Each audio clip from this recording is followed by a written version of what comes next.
Friends, તમારું સ્વાગત છે મારા કિચનમાં।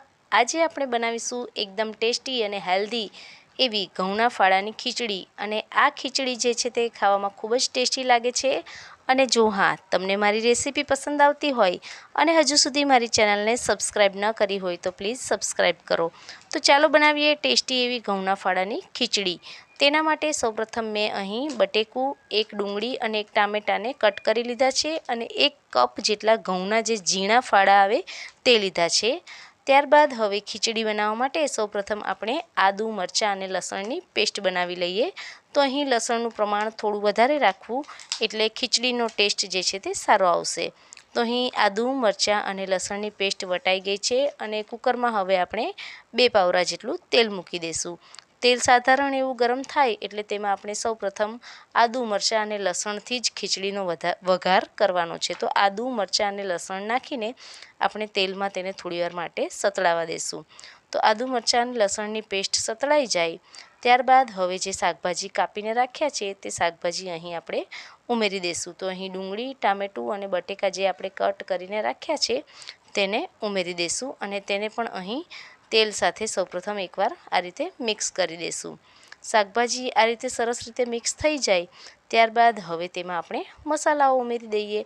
તો મસાલામાં અહીં 1 નાની ચમચી જેટલી હળદર ઉમેરી દઈશું, 1 નાની ચમચી જેટલું ધાણા જીરું પાવડર અને 1 નાની ચમચી જેટલો કાશ્મીરી લાલ મરચું પાવડર છે તે ઉમેરી દઈશું અને 1 નાની ચમચી જેટલું મીઠું ઉમેરી દઈશું।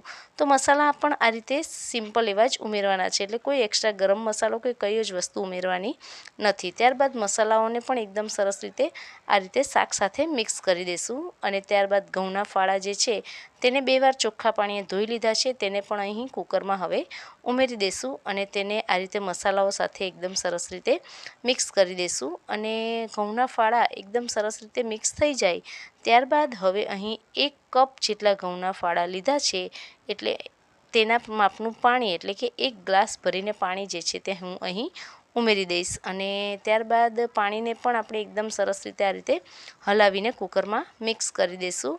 અને ત્યારબાદ હવે અહીં આપણે પાણીને થોડું ઉકળવા દેવાનું છે, એટલે કે પાણી આ રીતે એકદમ થોડું ઉકળવા માંડે ત્યારબાદ હવે કુકરને બંધ કરીને 7 થી 8 સીટી પડવા દઈશું। તો 7 થી 8 સીટીમાં જ ઘઉંના ફાળા જે છે તે એકદમ સરસ રીતે ચડી જશે। તો અહીં તૈયાર છે ટેસ્ટી એવી ઘઉંના ફાળાની ખીચડી। અને આ રીતે ઘઉંના ફાળાની ખીચડી જો તમે ક્યારેય ન બનાવી હોય તો એકવાર જરૂરથી ટ્રાય કરજો। ગરમા ગરમ છાશ સાથે આ ઘઉંના ફાળાની ખીચડી ખાવાની ખૂબ જ મજા પડે છે। તો અહીં તૈયાર છે ટેસ્ટી એવી ઘઉંના ફાળાની ખીચડી। અને આજની આ રેસીપી જોવા માટે તમારો ખૂબ ખૂબ આભાર। Thanks for watching.